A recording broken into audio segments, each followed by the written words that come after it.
Okay sir.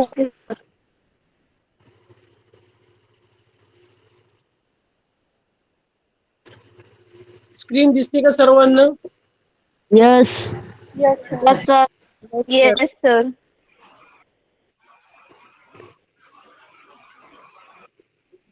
पाठाला सुरुवात केली मागच्या तासाला. सर आवाज नाही येते तुमचा. कोणत्या पाठाला आपण सुरुवात केली होती मागच्या तासाला?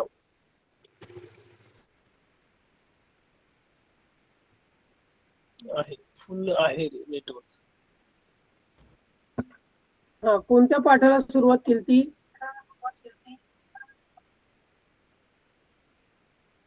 हॅलो. भारतापुढील अंतर्गत आव्हाने. बरोबर, भारतापुढील अंतर्गत आव्हाने. मग कोणकोणती आहे भारतापुढील अंतर्गत आव्हाने? भारतापुढील अंतर्गत आव्हाने कोणकोणती आहेत?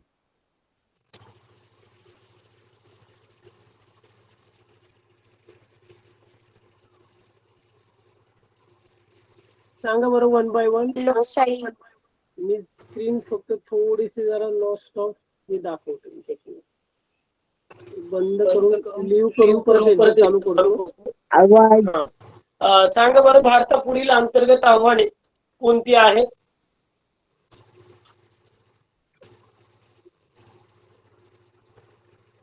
पंजाब मधील लोकशाही. भारताच्या पुढील जी अंतर्गत आव्हाने आहेत ती कोणती आहेत? पंजाब मधील असंतोष. पंजाब मधील असंतोष. ईशान्य भारतातील समस्या.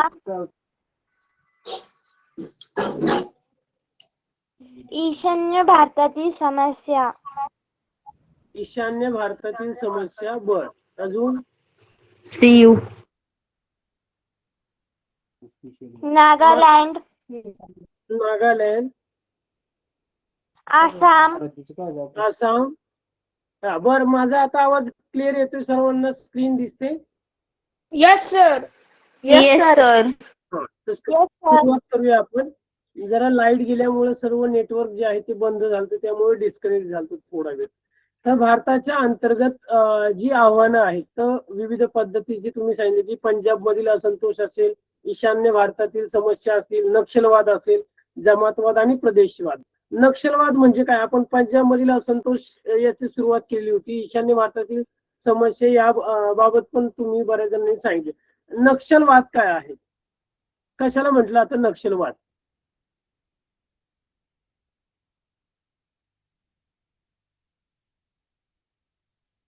नक्षलवाद म्हणजे काय?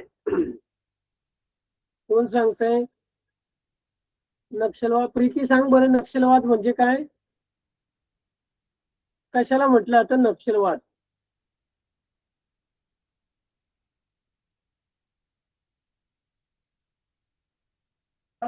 पश्चिम बंगाल मधील दार्जिलिंग जिल्ह्यातील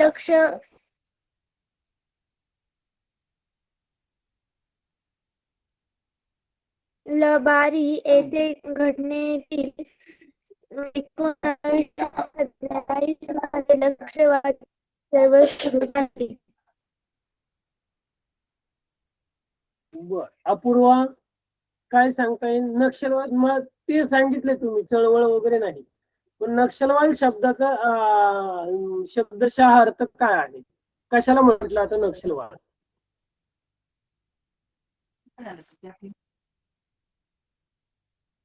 अनुष्का.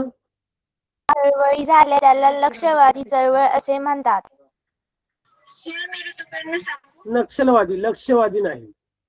लक्षवादी वेगळं, नक्षलवादी. बर, आपण याच्यावर एक व्हिडिओ बघितला होता का आपण याच्याशी रिलेटेड? या पाठावर नाही ना सुरुवात केली अजून एकही पण मागच्या तासाला?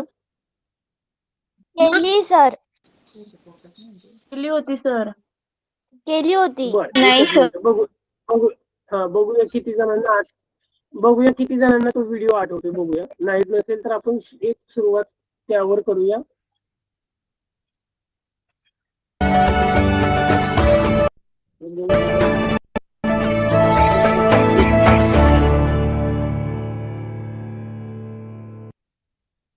इयत्ता 9वी, विषय इतिहास, धडा 3. भारतापुढील अंतर्गत आव्हाने.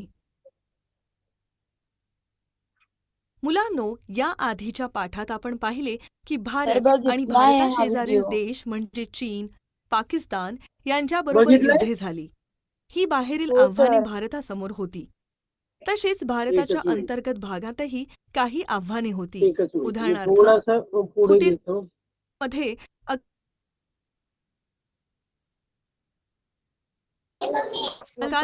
झाला व्हिडिओ पवित्र म्हणजे मग आपल्याला पुढे हे करता येईल. पुढचा सेकंड बघितलाय सर्वांनी Rituparna, Vedika?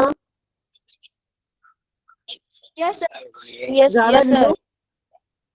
Sir yes sir Yes, sir मागच्या तासाला आपण थोडीशी सुरुवात जी आहे ती Yes. केलेली होती. याची जी प्रस्तावना आहे, मग आपण ऑपरेशन ब्लू स्टार काय झालेलं आहे, ते आव्हानं जी आहेत त्या आव्हानांविषयीची माहिती जी आहे ती आपण सुरुवात केली होती मागच्या तासाला. फक्त स्टार्टिंग आपलं जे आहे ते झालेलं होतं.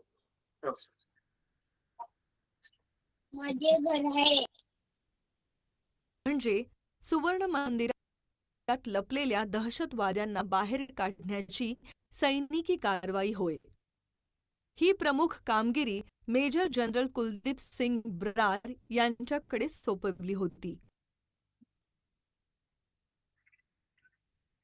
3 जून पासूनच भारतीय सेनेने सुवर्ण मंदिराच्या परिसरात मोर्चे बांधणी सुरू केली होती. त्याला गोल्डन टेम्पल असे म्हटलं जातं. आजूबाजूच्या काही इमारती ताब्यात गोल्डन घेऊन टेम्पल आहे त्यावर मशीन गन्स अमृतसरमध्ये. बसविल्या गेल्या.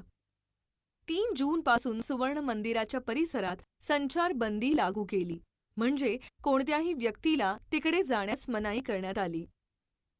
3 जून पासून 5 जून पर्यंत दोन्हीकडून अधूनमधून काही फेरी झाडण्यात आल्या. मुख्य कारवाई सुरुवात सुवर्ण मंदिरात 5 जूनला रात्री 10 वाजण्याच्या सुमारास झाली. दहशतवाद्यांनी दरवाजे आणि खिडक्यांवर वाळूने भरलेली पोती लावली होती. त्यामुळे त्यांच्यावर सरळ गोळीबार करता येत नव्हता. अनेक प्रयत्न करून मंदिरातील दहशतवाद्यांपर्यंत पोहोचता येत नव्हते. त्यामुळे जनरल ब्रार यांनी वरिष्ठांकडे रणगाड्यांचा वापर करण्याची परवानगी मागितली व ती मिळाली. रणगाड्यातून अकाल तख्तवर मारा करण्यात आला, जो यशस्वी ठरला. यानंतर रात्री 1 वाजण्याच्या सुमारास काही जण पांढरे निशाण फडकावून बाहेर आले. तेव्हा सैन्याला कारवाई यशस्वी झाल्याचा अंदाज आला. नंतर अकाल तख्तमध्ये घुसून भिंद्रानवाले व त्यांचे सहकारी या दहशतवाद्यांची ओळख पटवून त्यांची प्रेते ताब्यात घेण्यात आली. त्यानंतर ही कारवाई संपली. 3 जून ते 6 जून 1984 पर्यंत म्हणजे 3 दिवस हे ऑपरेशन चालू होते. या लष्करी कारवाईत भारतीय सैन्याने विलक्षण संयम राखून व सुवर्ण मंदिराचे नुकसान कमीत कमी प्रमाणात करून ही कारवाई केली. त्यानंतर 1986 मध्ये सुवर्ण मंदिरात पुन्हा एकदा दहशतवाद्यांविरुद्ध कारवाई करावी लागली. त्याला ऑपरेशन ब्लॅक थंडर म्हणतात. याचे नेतृत्व KPS गिल यांनी केले होते. येथून पुढे मात्र पंजाबमध्ये शांतता प्रस्थापित झाली.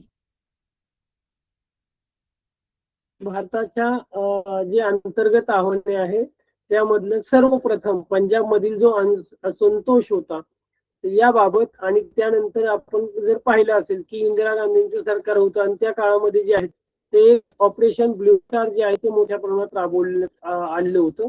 आणि त्यानंतर जे आहे ते मोठा त्यांना जे आहे तर शीख समुदायामध्ये जे आहे एक प्रकारची नाराजी होती. आणि त्यापासून पाहिलं असेल की साधारणतः इंदिरा गांधी यांचा त्यांच्या सुरक्षा रक्षकांनी शीख बांधवांनी जे आहे तो त्यांची हत्या, निर्गुण हत्या जी आहे ती केलेली आपल्याला पाहायला मिळते.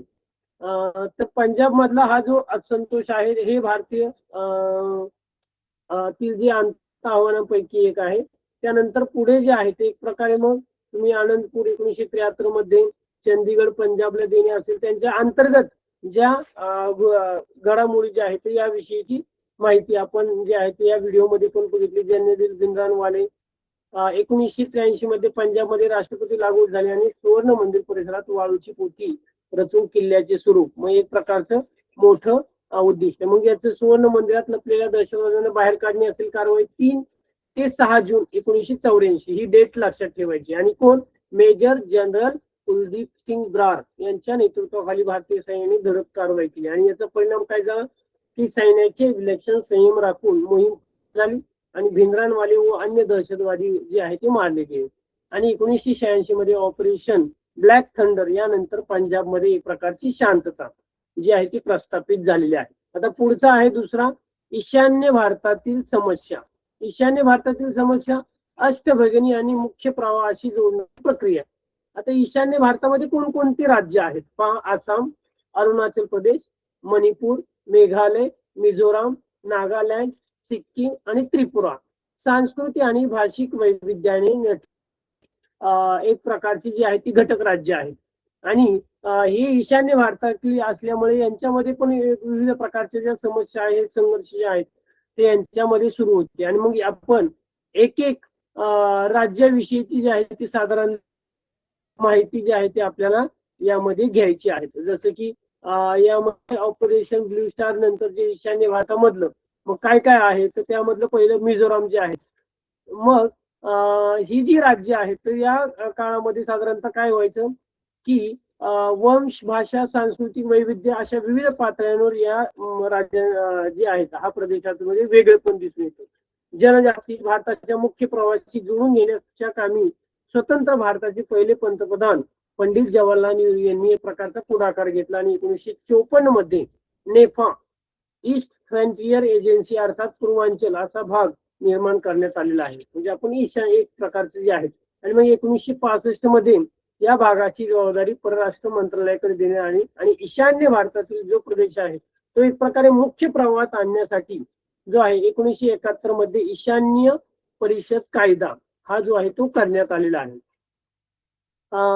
नेहरूंनी एक प्रकारची जी आहे ती संस्कृती न नष्ट करता साधण्याची एक प्रकारे भूमिका संविधानाच्या 6व्या अनुसूचित एक प्रकारची विशेष तरतूद जी आहे ती करण्यात आलेली आहे. सर्वांना ऐकायला येतंय का? Hello Preeti. Yes sir. Yes sir. Yes तर सर. नेफा सर. लक्षात ठेवायचे नोट्स तुम्ही जेव्हा टासन लिहिता किंवा वहीमध्ये तर हे महत्वाचे ज्या घटना आहेत त्या लिहून ठेवत चला. ईशान्य परिषद 1971 आर्थिक सामाजिक विकास, आंतरराज्य वाहतूक, वीज आणि पूर नियंत्रण यावर केंद्र सरकारला सल्ला देण्यासाठी ही परिषद जी आहे ती भरवण्यात आलेली होती. ईशान्य परिषद जो 1971 मध्ये आहेत. आता आदिवासींची अस्मिता एक प्रकारची जी आहे ती राखण्यासाठी जो आहे ते प्रयत्न करण्यात आलेले आहेत. मग आता संघर्ष, संवाद आणि राज्य निर्मिती जर आपण पाहिलं तर साधारणतः राज्य मिझोराम, लाल डेंगा MNF जी 1961. संघर्ष काय होता तर 1959 मध्ये दुष्काळ, स्वतंत्र मिझोरामची मागणी आणि 1966 मध्ये हे बंद जे आहे ते थंड करण्यात आलं. आणि यावर तोडगा म्हणजे काय सोल्युशन म्हणजे आपण हे सोडवला कसा हा प्रश्न, तोडगा काढला त्यात उपाय काढला. ते 1985 मध्ये राजीव गांधींसोबत करार करण्यात आला आणि घटक राज्याचा दर्जा प्राप्त झाला. मिझोरामला केव्हा घटक राज्याचा दर्जा प्राप्त झाला ते 1985 मध्ये. त्या काळामध्ये कोण पंतप्रधान होते तर जे राजीव गांधी हे जे आहे ते पंतप्रधान होते. त्यांच्या कार्यकाळामध्ये जो आहे तो एक प्रकारे जो आहे तो यावर तोडगा काढण्यात आलेला आपल्याला पाहायला मिळतो. 1961 लाल डेंगा म्हणजे काय तर मिझोराम नॅशनल फ्रंट MNF ही संघटना जी आहे त्या राज्यामध्ये त्रिपुरा, मणिपूर, लुशाई टेकड्यांमधील मिझो बहुल प्रांतासाठी ग्रेटर मिझोरामची अर्थात स्वतंत्र राष्ट्राची एक प्रकारचं स्वतंत्र राष्ट्र असो अशी मागणी होती. आणि मग 1966 मध्ये मिझो नॅशनल फ्रंटने एक स्वतंत्र मिझोराम राष्ट्र अस्तित्वात आल्याची घोषणा केली आणि प्रधानमंत्री इंदिरा गांधी यांनी या परिस्थितीचे कठोर पणे हे बंड मोडून काढलं आणि 1972 मध्ये परिस्थिती निवळल्यानंतर मिझो बहुल भागाला केंद्रशासित प्रदेशाचा दर्जा हा देण्यात आला आणि 1985 मध्ये राजीव गांधींच्या या मिझोराम राज्याला लाल डेंगा हे त्या राज्याचे मुख्यमंत्री होते आणि मग त्यांच्या मध्यस्थीने जे आहे ते घटक राज्याचा दर्जा जो आहे तो मिझोरामला प्राप्त झालेला आहे. या घटना लक्षात ठेवा. 1961 ते 1960 आणि 1985 मिझोरामला स्वतंत्र राज्याचा दर्जा देण्यात आला. पुढचं दुसरं राज्य आहे नागालँड. तर ईशान्य भारतातील नागा जमात ही लढाऊ जमात म्हणून ओळखली जाते. पूर्व हिमालय, नागा टेकडा, आसाम, म्यानमारचा सीमावर्ती भाग असेल अशा परिसरात नागा या जमातीची वस्ती त्याला पाहायला मिळते आणि त्यावरून ते नागालँड नाव जे आहे ते पडण्यात आले. 1946 मध्ये काही सुशिक्षित नागा युवकांनी Naga National Council NNC Naga National Council Angami Zapu Phizo NNC एक प्रकारे जे आहे ते इथे पाहायला मिळते. 1946 स्वतंत्र नागालँडची मागणी आणि 1955 मध्ये सशस्त्र चकमक म्हणजे एक प्रकारचे त्यांच्यामध्ये सुद्धा जो आहे तो काय झालेला आहे संघर्ष जो आहे तो झालेला आपल्याला पाहायला मिळतो.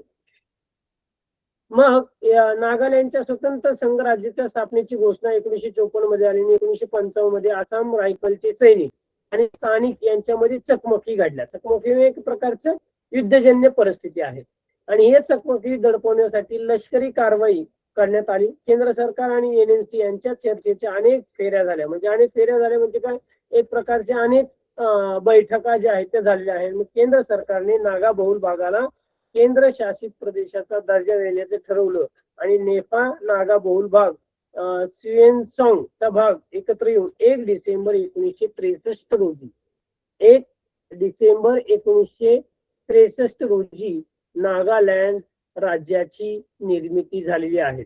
तर प्रत्येक ते राज्य आहे तुम्हाला जर सांगितलं की ईशान्य भारतातील जो संघर्ष आहे त्या राज्यांचा, मग त्या राज्यांची तुम्हाला थोडक्यात माहिती देता आली पाहिजे. हा जो चार्ट दिलाय की यावरून या ठळक घडामोडी इन शॉर्ट मध्ये तुम्हाला दिले, तर त्यावर जेव्हा तुम्ही पुस्तकातले जे सविस्तर वाचणार आहात ते वाचल्यानंतर साधारणतः हे तुमच्या लक्षात हायलाइट पॉइंट आहेत. तर याचा आधार घेऊन तुम्हाला ते सविस्तर मांडता येऊ शकते. तर 1 डिसेंबर 1963 नागालँड राज्याची निर्मिती झाली. पुढचं राज्य आहे आसाम. आसाम काय बरं आसामची स्पेशालिटी किंवा आसाम मध्ये काय सगळ्यात जास्त पिकलं जातं किंवा काय फेमस आसामचं बघूया. तुम्हाला माहित आहे का त्या राज्याने आसाम मध्ये काय बरं एवढं फेमस आहे? चायपत्ती. चायपत्ती. चहा पावडर. चहा पावडरची निर्मिती किंवा त्याची मळे चहा पावडरची किंवा जी शेती केली जाते ती मोठ्या प्रमाणात तुम्हाला ईशान्य भारतातील आसाम या राज्यामध्ये, मिझोराम ह्या बाकीच्या राज्यांमध्ये पण आहे, पण कमी प्रमाणात आसामचं जास्त फेमस जे आहे ते मानलं जातं. प्रफुल्ल कुमार महतो AASU व आसाम गण परिषद साधारणतः असं एक प्रकारे जे दिले. 1983 आसाम मध्ये बंगाल भाषिक स्थलांतरितांच्या वर्षत्वावर ऑल आसाम स्टुडंट्स युनियन आणि आसाम गण संग्राम परिषद यांनी उग्र एक प्रकारचं मोठं आंदोलन जे आहे ते उभारलेलं होतं. आणि म्हणून 1985 मध्ये प्रधानमंत्री राजीव गांधी, केंद्रीय गृहमंत्री शंकरराव चव्हाण, आसामी नेते प्रफुल्ल कुमार महतो यांच्यामध्ये जे आहे ते करार झाला आणि आसाममध्ये एक प्रकारचे घुसखोर असणाऱ्या बांगलादेश नागरिकांना परत एक प्रकारे जे आहे ते पळून लावण्याचं काम जे आहे ते त्या काळात त्या सरकारने केलेलं आहे. आणि म्हणून त्यानंतर 1986 मध्ये आसाम विधानसभेच्या निवडणुका होऊन आसाम गण परिषदेचे प्रफुल्ल हे मुख्यमंत्री झालेले आहेत. 1985 चा करार झाला. 1986 मध्ये निवडणुका शांततेत ज्या आहेत त्या प्राप्त झालेल्या आहेत आणि या लोकशाही प्रक्रियेमुळे आसाम मध्ये शांतता प्रस्थापित होण्यास मदत झालेली आहे. पुढचं राज्य आहे अरुणाचल प्रदेश. अरुणाचल प्रदेश 1954 मधील नेफा, 1972 अरुणाचल प्रदेश नामकरण हे आहे ते झालेलं आहे. आणि पुढे 20 फेब्रुवारी 1987 रोजी आसाम राज्याला जो आहे तो राज्याचा दर्जा जो आहे तो प्राप्त झालेला आहे. हा मीनल काय प्रश्न आहे? हॅलो. तर हा यस सर. हा विचार काय प्रश्न आहे?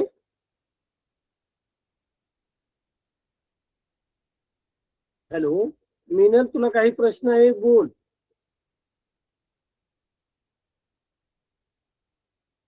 तर या अरुणाचल प्रदेश जे राज्य आहेत तर 1660 ते 2000 या कालखंडात ईशान्य भारताचा प्रवास लोकशाही अधिक प्रगल्भ होण्यात झाला आणि केंद्र सरकारच्या साधारणतः काय म्हणतो की खास योजना औद्योगिकरण असेल, शिक्षणाचा प्रसार असेल, यामुळे या भागाच्या मार्गावर एक चालत जे आहे ते आलेलं आहे. विकासाच्या मार्गावर एक जे राज्य आहे ते पाहायला मिळतं. आणि मग 20 फेब्रुवारी 1987 रोजी अरुणाचल प्रदेशला राज्याचा दर्जा जो आहे तो प्राप्त झालेला आहे. प्रीती, काही प्रश्न आहे? Hello Preeti? No sir. No पुढे सर. जाऊया. हा, तर एवढं समजलंय. प्रत्येक राज्यांचे मी शॉर्ट मध्ये तुम्हाला हायलाइट पॉइंट दिलेत, त्याचा घटनाक्रम दिलेला आहे आणि सणावळ्या दिलेल्या आहेत. नोट डाऊन केलंय का? Yes sir. Yes sir. Yes sir. पुढे नक्षलवाद, जो तिसरा महत्वाचा भारताच्या अंतर्गत आव्हानापुढील एक महत्वाचा जो पॉइंट आहे त्याला नक्षलवाद म्हटलं जातं. न्यायाच्या लढ्यापासून ते हिंसक दहशतवाद्यांपर्यंत जो प्रवास आहे साधारणतः तो आहे. दहशतवाद एक जे आहे ती एक चळवळ आहे आणि हा एक उठाव चळवळ जी आहे ती म्हटली जाते. आणि ज्या चळवळी झाल्या त्याला नक्षलवादी चळवळी म्हणजे काय आपलं शेत जमिनींसाठी असेल किंवा आपले प्रश्न मांडण्यासाठी जे आहेत, शेतमजूर असेल किंवा अल्पभूधारक शेतकरी असेल, तर यांनी जे आहे ते 1967 मध्ये नक्षलबारी भागात काही शेत जमिनींच्या भोवती लाल झेंडे रोवून पिकांचा ताबा घेतला, म्हणजे कब्जा एक प्रकारचा, आणि त्याला मुक्त प्रदेश म्हणून नक्षलवाद्यांनी घोषित केले. या उठावाची प्रेरणा घेऊन ज्या एक प्रकारच्या चळवळी निर्माण झाल्या त्याला नक्षलवादी चळवळी असंही म्हटलं जातं. आता ध्येयापासून भरकटलेली चळवळ कृषी समित्यापासून ते PLG पर्यंत. आता मूळ उद्देश काय होता तर 1967 मध्ये पश्चिम बंगालमधील नक्षलवादी अल्पभूधारक शेतकरी आणि शेतमजुरांना संघटित आणि जमीनदाराच्या आर्थिक शोषणाविरुद्ध जे आहे ते एक प्रकारचा त्यांनी आवाज उठवला. मग आता दुसरं काय भरकटलेलं तर शासनाने कल्याणकारी उपक्रम जनतेपर्यंत पोहोचू न देणे, लोकशाही व्यवस्था अमान्य करणे आणि समांतर व्यवस्था निर्माण करण्याचा प्रयत्न करे. तर यांनी काय थोडक्यात शासनाच्या ज्या विविध प्रकारच्या योजना आहेत त्या लोकांपर्यंत येऊ न देणे, या नक्षलवादी ज्या संघटना आहेत त्या लोकशाही व्यवस्था ही ते अमान्य करत असतात आणि समांतर व्यवस्था जी आहे ते एक निर्माण करण्याचा एक प्रकारे ते प्रयत्न करतात. आता सद्य परिस्थिती काय आहे तर प्रभाव हा कायम ठेवण्यासाठी people's liberation guerrilla army PLGA ची स्थापना जी आहे ते दहशतवादाचा अवलंब यासाठी जी आहे ती करण्यात आलेली आहे. तर जमीनदाराच्या आर्थिक शोषणाविरुद्ध आवाज उठवण्यासाठी कृषी समित्या स्थापन करणे, मोठमोठ्या जमीनदाराच्या जमिनी बळकावणे, विविध प्रकारे आजही आपण पाहतो की गडचिरोली असेल किंवा अन्यत्र भागामध्ये छत्तीसगड वगैरे असेल तर या ठिकाणी मोठ्या प्रमाणात नक्षलवादी लोक जे आहेत ते असतात. आता नक्षलवादी का बरं बनलेले आहे किंवा काय तर त्यांच्या भागामध्ये ना कुठल्या प्रकारच्या सुविधा आहे, मग लाईटची आहे, आरोग्याची आहे, शिक्षणाची आहे ना, कुठले रस्ते वगैरे जे आहे ते डेव्हलपमेंट झालेले नाही. मग तिथला एक प्रकारचे जे लोक आहेत ते एकत्र येऊन युनियन संघटना तयार करतात ते नक्षलवादी, आणि शासनावर जे आहे ते एक प्रकारचे शासकीय अधिकारी असेल, गव्हर्नमेंटच्या विविध प्रकारचे जे ज्या गोष्टी आहेत तर त्याला विरोध करणे जो आहे तो आपल्या मागण्या पूर्ण करून घेण्यासाठी जे आहे तो एक प्रकारे मार्ग जो आहे तो अवलंबलेला आहे, त्याला नक्षलवाद असं म्हटलं जातं किंवा नक्षलवादी. आता नक्षलवादाचा विस्तार भारताच्या अंतर्गत सुरक्षेपुढे रेड कॉरिडॉर म्हणजे एक प्रकारचं लाल सदृश्य. आता कोणकोणती राज्य त्यामध्ये नक्षलवादी आपल्याला पाहायला मिळतं की कुठलं राज्य आहे. पश्चिम बंगाल नक्षलबारी दार्जिलिंग हा प्रदेश आहे, हे लक्षात ठेवा, विचारलं जाऊ शकतं. आंध्र प्रदेश पूर्व गोदावरी आणि विशाखापट्टणम, तेलंगणा करीमनगर आणि अलिताबाद, छत्तीसगड मध्ये काय आहे तर बस्तर, राजनांदनगाव आणि सुकमा. तर महाराष्ट्रामध्ये हे 3 जिल्हे आहेत, गडचिरोली, भंडारा, चंद्रपूर. या भागामध्ये नक्षलवादी भाग जो आहे तो नक्षलवादी मोठ्या प्रमाणात पाहायला मिळतात. गडचिरोलीमध्ये जास्त आहे, मग त्यानंतर भंडारा, चंद्रपूरमध्ये जे आहे ते तिथे पाहायला मिळतात. मध्य प्रदेश आणि ओडिशामध्ये काय तर बालाघाट, मंडला, MP आणि कोराटपूर. तर जे पश्चिम बंगालमध्ये सुरू झाले ते देशाच्या मध्य भागातील घनदाट जंगलांमध्ये एक मोठे सुरक्षा आव्हान बनलेले आहे. तर पाहिलं असून तुम्ही आपला जो नकाशा आहे तर कशा प्रकारे हा नक्षल प्रवण जो भाग जो आहे तो आपल्याला पाहायला मिळतो.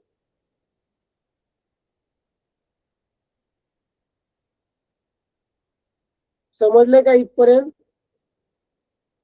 आपला प्रभाव कायम राहावा. सशस्त्र army, people's liberation guerrilla army असेल, PLGA. एक प्रकारची जी संघटना आहे तर ते स्थापन झाली आणि हा संघर्ष अद्यापही म्हणजे आज सद्यस्थितीला तुम्ही जर पाहिलं, भंडारा असेल, गडचिरोली असेल, त्यानंतर कोणता आहे, चंद्रपूर आहे, तर या भागामध्ये आजही नक्षल प्रवणग्रस्त जो भाग आहे तो आहे. मोठ्या प्रमाणात शासकीय योजना असतील किंवा विविध प्रकारचे सरकारी अधिकारी किंवा काय आहे तर त्यांच्यावर अटॅक मोठ्या प्रमाणात जे आहे ते हे नक्षलवाद लोक जे आहे ते करत पाहायला मिळतं. का बरं? कारण मोठ्या प्रमाणात तिथे जे आहे ते प्रकारच्या सुधारणा न झाल्या कारणाने तिथल्या लोकांचा असंतोष निर्माण झाला आणि विविध प्रकारच्या अशा घातक संघटना ज्या आहेत ते तिथे निर्माण झालेल्या आपल्याला पाहायला मिळतात. आता पुढचा महत्वाचा जो भाग आहे मतवाद, चौथा. कशाला म्हटलं आता जमातवाद? कोण सांगते जमातवाद म्हणजे काय? बघूया कोण सांगते. प्रीती सांग बरं, जमातवाद म्हणजे काय?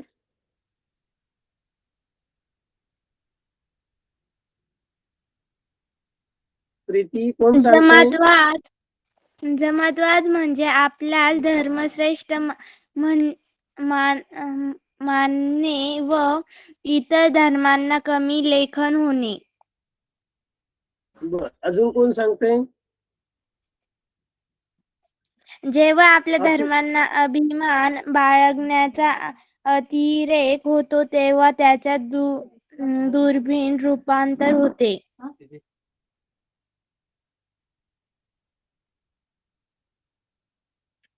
बर, अजून कोण सांगताय?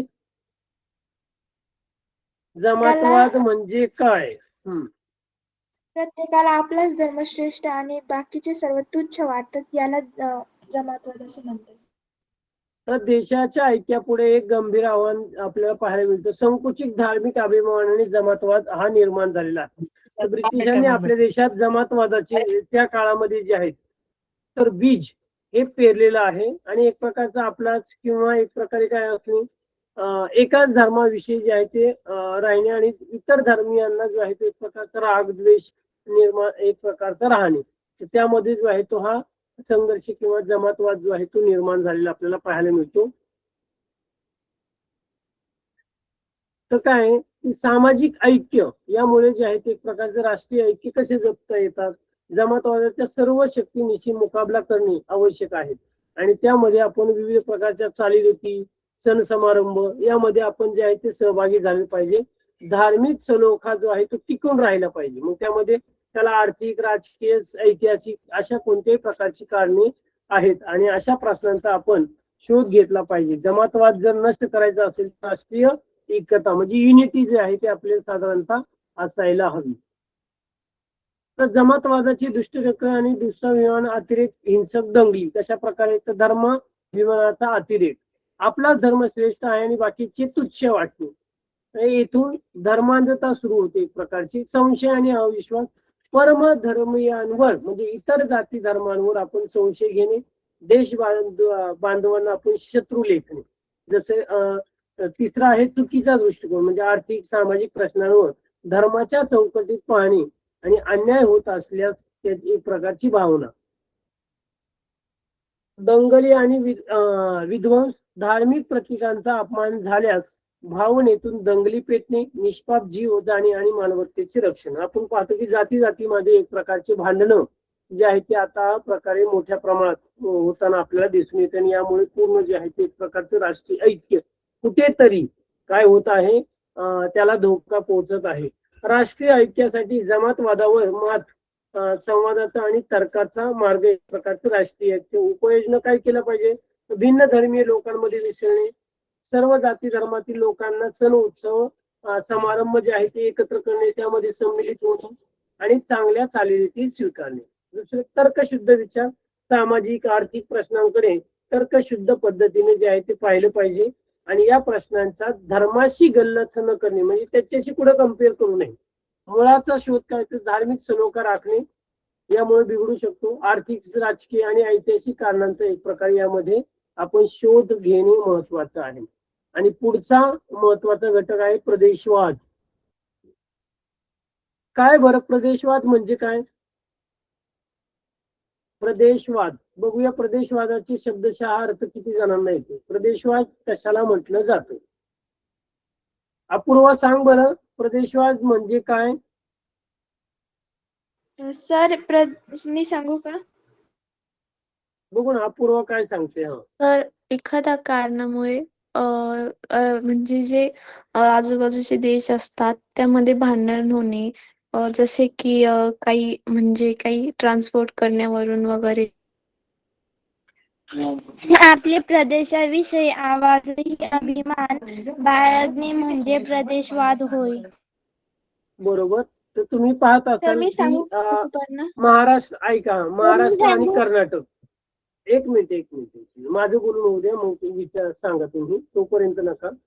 तर आपण पाहिलं असेल की साधारणतः बातम्यांमध्ये न्यूजपेपरमध्ये मोठ्या प्रमाणात येतं की कर्नाटक आणि महाराष्ट्र यांच्या सीमेवरचे जे गावं आहेत तर यांच्यामध्ये मोठ्या प्रमाणात जो आहे तो संघर्ष सुरू असतो. बरोबर. की बेळगाव हा भाग असेल किंवा महाराष्ट्राच्या बाँड्रीवरचे किंवा कर्नाटक मधला जो प्रदेश असेल त्यांच्या बाँड्री. तर काही लोकांना जे आहे ते वाटतं की आपण महाराष्ट्रात गेलं पाहिजे, काही लोकांना वाटतं आपण कर्नाटकमध्ये राहिलं पाहिजे. आणि असा एक प्रकारचा संघर्ष जो आहे तो प्रदेशवादावरून मोठ्या प्रमाणात होतो. त्यानंतर भाषा, संस्कृती. आपण पाहतो की त्या राज्यामध्ये ती भाषा जी आहे ती कंपल्सरी किंवा सक्तीची मानली जाते. पण आजही काय होतं की आपण एका राज्यामध्ये 2-2, 3-3 भाषांचा जो आहे तो आग्रह करताना पाहायला मिळतो आणि त्यामधून मोठ्या प्रमाणात जो आहे तो संघर्ष निर्माण होताना दिसतो. ते विकासातील असमतोल निर्माण होणारी एक प्रकारची दरी आहे. प्रगत राज्य मग महाराष्ट्र, गुजरात, पंजाब, तामिळनाडू. तर याची काय तर औद्योगिक विकास, इथे शिक्षणाच्या, आरोग्याच्या आणि नागरी सुविधा ज्या आहेत ते मोठ्या प्रमाणात आपल्याला पाहायला मिळतात. आता अप्रगत राज्य कोणती? तर मग ओडिसा, बिहार, आसाम. शैक्षणिक मागासलेपणा म्हणजे या राज्यांमध्ये एक प्रकारचे शैक्षणिक मागासलेपण जे आहे ते मोठ्या प्रमाणात आहे. जर आपण महाराष्ट्र, गुजरात, पंजाब, तामिळनाडू जर पाहिलं तर सुशिक्षित लोक आहेत. त्यानंतर काय आहे ते इथे औद्योगिक आणि नागरी वसाहती किंवा विविध प्रकारच्या सुविधा ज्या आहेत ते पाहायला मिळतात. जेव्हा आर्थिक प्रगती समान नसते तेव्हा विकासाच्या लाभापासून दूर राहिल्याच्या भावनेतून प्रदेशवादाला खतपाणी मिळते आणि हा असमतोल तातडीने दूर करणे महत्वाचं आहे. आपण पाहतो की मागे हिंदी भाषेची जी सक्ती करण्यासाठी आले होते त्यामधून मोठा लढा जो आहे तो उभा राहिलेला होता. लोक रस्त्यावर उतरले होते की आपली मराठी भाषा जी आहे ती कंपल्सरी झाली पाहिजे, मराठी ही सक्तीची झाली पाहिजे. मग रिक्षावाला असेल, बाकीचे इतर कर्मचारी असतील किंवा कामगार असतील तर यांना कमीत कमी मराठी भाषा जी आहे ती बोलता यायला हवी. यावरून आपण पाहतो की भाषावार असेल किंवा सण उत्सव समारंभ असेल किंवा प्रदेशातून आहे तो एक प्रकारचा प्रदेशवाद जो आहे तो वाढण्यात या मोठी प्रमाणात जे आहे ते आपल्याला पाहायला मिळते की दरी पाहायला मिळते. प्रगत विरुद्ध अप्रगत राज्यांची मानसिकता, आवाजवी प्रांताभिमानाचा धोका. प्रगत राज्यांचं गण, आमचा इतिहास आणि संस्कृती श्रेष्ठ आहे त्यामुळे आम्ही प्रगत आहोत. म्हणजे प्रगत राज्य काय म्हणतात. अप्रगत राज्य काय म्हणतात की आमची अस्मिता टिकवण्यासाठी आम्हाला संघटित व्हावे लागेल. बिहार पाचो, ओडिसा, मध्य प्रदेश असेल, उत्तर प्रदेश असेल. परिणामी अविकसित राज्यातील लोकांना कमी लेखणे, विकासाच्या लाभात वाटेकरी न करणे, त्यानंतर परिणाम स्थानिक परंपरांचा अनाठायी गौरव करून स्वतःचे वेगळेपण सिद्ध करण्याचा अट्टहास जो आहे तो होणे. निष्कर्ष तर आपल्या प्रदेशाविषयी आवाजवी अभिमान असणे स्वाभाविक आहे, परंतु त्याचे विकृतीकरण राष्ट्रीय ऐक्यास जो आहे ते एक प्रकारचा बाधा निर्माण करू शकतो. तर तुम्हाला प्रदेशवादाबद्दल माहिती समजली? Hello. Yes sir. Yes sir. Detail वाला एक व्हिडिओ आहे, पाहूया आपण. ते पूर्ण होऊन जातील. पुस्तकात थोडं कमी दिले ते इथे तुम्हाला जे आहे ते डिटेल मध्ये पाहायला मिळेल. प्रत्येक राज्यांच्या समस्या, त्यानंतर मिझोराम वगैरे जे आहे यांची पण माहिती तुम्हाला इथे पाहायला मिळेल.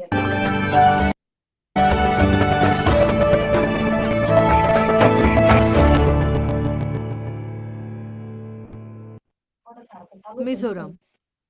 मुलांनो, डिटेल आजच्या मध्ये मिझोराम आणि राज्याची नकाशा निर्मिती वाईज कशा बघा जरा प्रकारे झाली यामध्ये. याची माहिती आता आपण घेणार आहोत. ईशान्य भारतातील विविध जमातींना प्राचीन इतिहास आहे. भारत स्वतंत्र झाल्यावर सरकारने मिझो बहुल म्हणजे मिझो जमातीच्या लोकांची संख्या जास्त असणाऱ्या लुशाई टेकड्यांच्या भागातील जिल्ह्यांना स्वायत्तता दिली. केंद्र सरकारने 1954 मध्ये भाषावार प्रांतरचना आयोग नेमल्यावर म्हणजे विशिष्ट भाषा बोलणाऱ्या लोकांचा विशिष्ट प्रांत असे करण्यासाठी आयोग नेमला. त्यामुळे मिझो बहुल जनतेच्या अपेक्षा वाढल्या. त्यांना वाटू लागले आम्हाला स्वतंत्र प्रांत मिळेल. त्यामुळे त्या ठिकाणच्या नेत्यांनी स्वतंत्र मिझो प्रांताची मागणी करण्यास सुरुवात केली. 1959 मध्ये मिझोरम प्रदेशात तीव्र दुष्काळ पडला. या दुष्काळाच्या काळात मिझो नेते लाल डेंगा यांनी सामान्य जनतेसाठी कार्य केले. याचा फायदा त्यांना पुढे झाला. 1961 मध्ये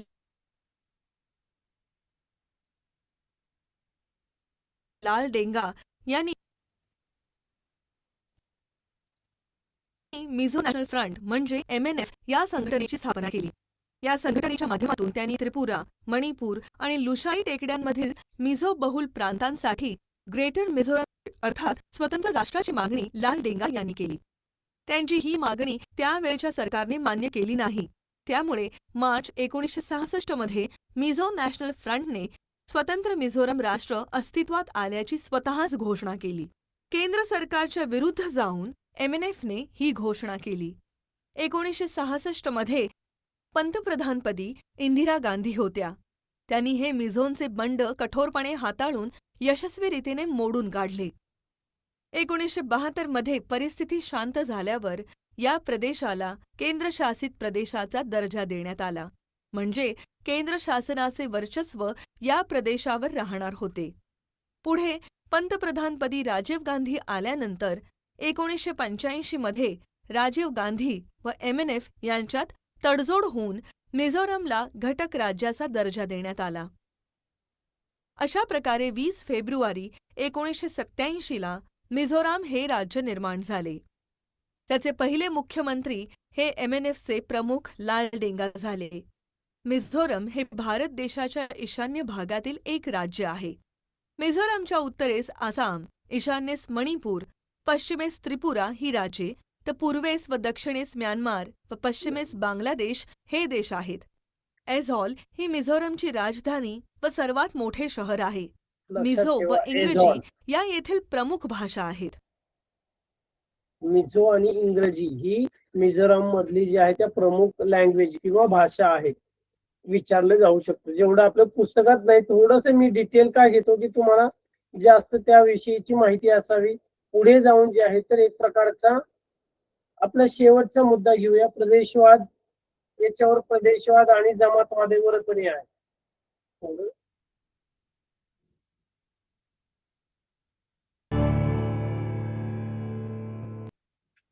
प्रदेशवाद.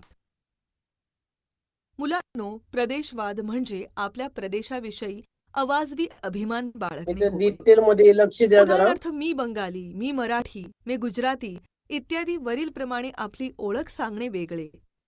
पण मी बंगाली, मी मराठी, मी गुजराती म्हणून इतर प्रांतातील लोकांपेक्षा श्रेष्ठ आहे अशी भावना होणे हा अवाजवी प्रांताभिमान झाला.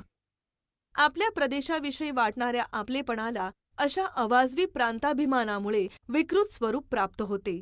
आपल्या प्रांतावर प्रेम असणे स्वाभाविक आहे, पण त्याचे विकृतीकरण नसावे. प्रदेशाप्रदेशातील विकासातील असमतोलामुळे प्रदेशवादाला खतपाणी मिळते. प्रदेशवाद वाढीस लागतो. स्वातंत्र्यानंतर देशाचा विकास साधताना काही राज्यांची आर्थिक प्रगती अधिक झाली, तर काही प्रदेश आर्थिकदृष्ट्या मागासच राहिले.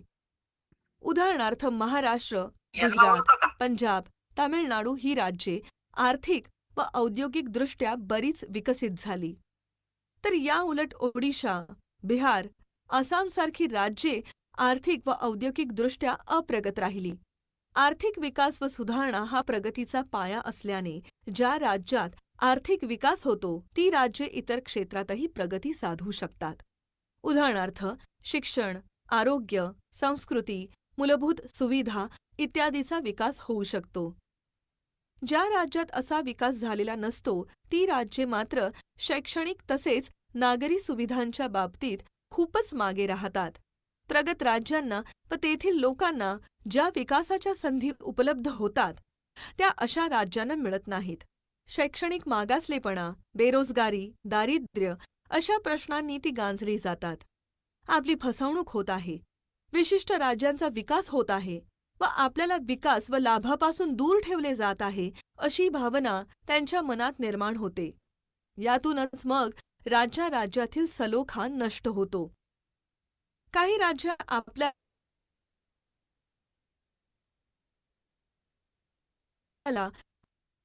व आपल्या राज्याला इतर राज्यांपेक्षा वेगळे समजू लागतात.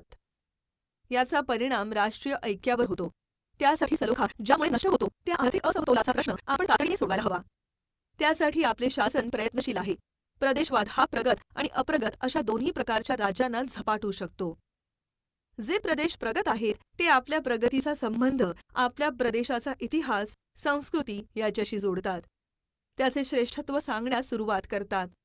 अशा श्रेष्ठत्वाचा अहंकार, गर्व विकसित राज्यांच्या लोकांमध्ये निर्माण होतो. मग ते अविकसित राज्यातील लोकांना कमी लेखू लागतात. विकसित राज्यातील लोक आपल्या विकासाच्या लाभात त्यांना वाटेकरी करून घेण्यास तयार नसतात. या उलट मागास भागातील लोकांना आपली संघटित शक्ती उभी करण्यासाठी प्रादेशिक अस्मिता जागवावी लागते. त्यासाठी ते त्या प्रदेशातील स्थानिक परंपरा, संस्कृती यांचा नको तेवढा गौरव करून आम्हीही कसे श्रेष्ठ आहोत असे दाखवून आपले वेगळेपण सिद्ध करायचा प्रयत्न करतात. त्यामुळे प्रदेशवाद वाढीस लागतो. त्यामुळे राष्ट्रीय एकात्मता धोक्यात येते. सर्व प्रदेशांचा विकास करून प्रदेशवाद हा निकालात काढला जाऊ शकतो. या पाठात आपण पंजाबमधील असंतोष, ईशान्य भारत समस्या, नक्षलवाद, जमातवाद, प्रदेशवाद यासारख्या मोजक्या अंतर्गत आव्हानांचा अभ्यास केला.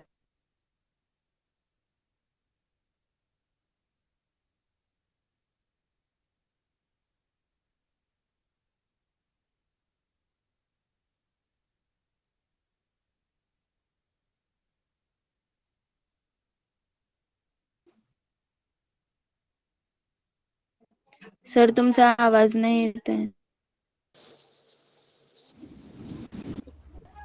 सर तुमचा आवाज येत नाही. भारताच्या अंतर्गत जी आव्हानं आहेत तर यांच्याविषयीची माहिती आपण या पाठात बघितलेली आहे. तर 5 प्रकारची जी आव्हानं आहेत की पंजाबमधील असंतोष असेल, ईशान्य भारतातील समस्या असतील, जमातवाद असेल, प्रदेशवाद असेल, तर हे महत्वाचे जे प्रश्न आहेत तर याची माहिती या प्रस्तुत पाठामध्ये जे आहे ते आपण अभ्यासलेली आहे. तर याच्यावर आता कोणाला काही प्रश्न आहेत का? No sir. No sir.